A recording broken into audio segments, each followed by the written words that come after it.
عالم بیخیمیک زاده تاجیکستان عبدالسلام اودینزاده از زندان استرالیا آزاد شده است. این خبر روز 22 ایون سال 2024 در پی در صحیفه اودینزاده در فیسبوک نشر شدن عکس نو او معلوم شد. در این عکس که ظاهرا بعد رویش از محبس گرفته شده است، عبدالسلام اودینزاده با موی سر دراز و ریش دراز نمودار می شود و هم دیده می شود که در سالهایی که پس پنجره به سر برد به مویهایش خیلی سفیدی بیشتر دمیده است. اودینزاده که 56 سال دارد درباره کی و چگونه آزاد شدنش از محبس استرالیا معلومات نداده است، ولی چند نفر از جمله سید یونس استرافشانی و دودو جان اتوولایف او را به آزادی تبریک گفتند.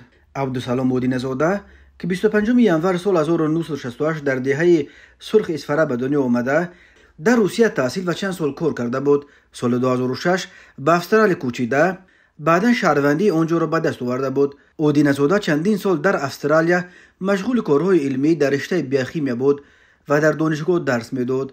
او سال 2015 به تاجیکستان برگشت و در دانشگاه طبی درس میداد، ولی در پایان سال 2016 دوباره تاجیکستان را ترک کرد و به استرالیا برگشت. اودینزاده در ویدیوهایش موقع تند داشت، از گروه‌های افراطی و تروریستی پشتیبانی میکرد و به رهبران اپوزیسیون تاجیک نیز حمله میآورد. او همین طور در چند ویدیوی آخر قبل از بازداشتش به اسماعیلی‌های مقیم تاجیکستان حمله کرده بود و بعد این بازداشت شد.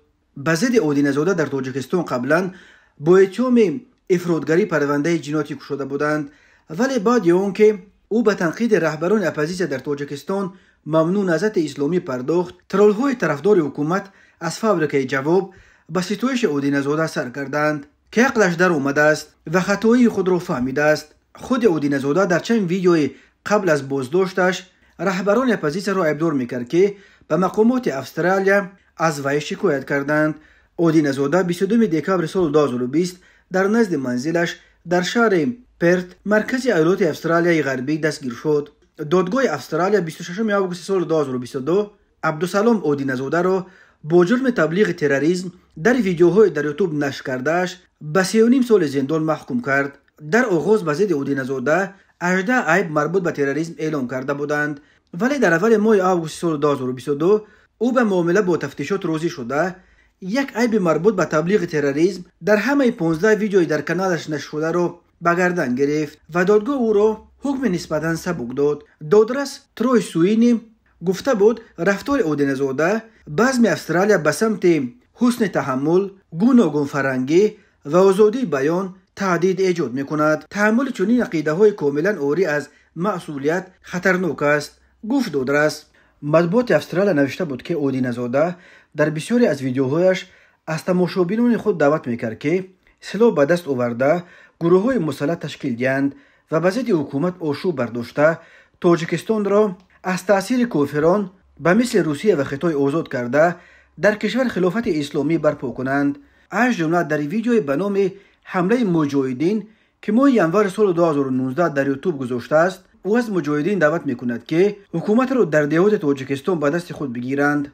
باید کار عملی شروع شود، باید جهاد سر شود، مجاهدین باید به حمله گذارند. در ویدیو دیگرش اودینزاده گفته بود که نباید از مرگ و شهادت در روی خیر ترسید، ما نباید از مردن بترسیم، تاکید کرده بود اودینزاده. ماه اپریل سال 2020 مقامات امنیتی و جاسوسی و پلیس استرالیا بار اول خانه و ماشین اودینزاده را کوفتکوف کرده، تلفن و نوتبوک و دیسک کامپیوتر او را گرفتند. اودینزاده آن وقت راضی شده است که کانالش را در یوتیوب ببندد، اما همگی 6 هفته بعد این اودینزاده کانالش را از نو گشوده به نشر ویدیوهای نو پرداخته است.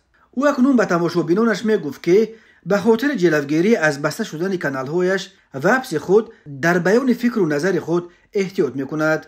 ژورنالیست استرالیایی ربکا تیورنر از قول نمایندگان دادگاه نوشته بود که اودینزاده یک نفر عاقل و باسواد بود و به طور جدی خود را رهبر آینده تاجیکستان میدید.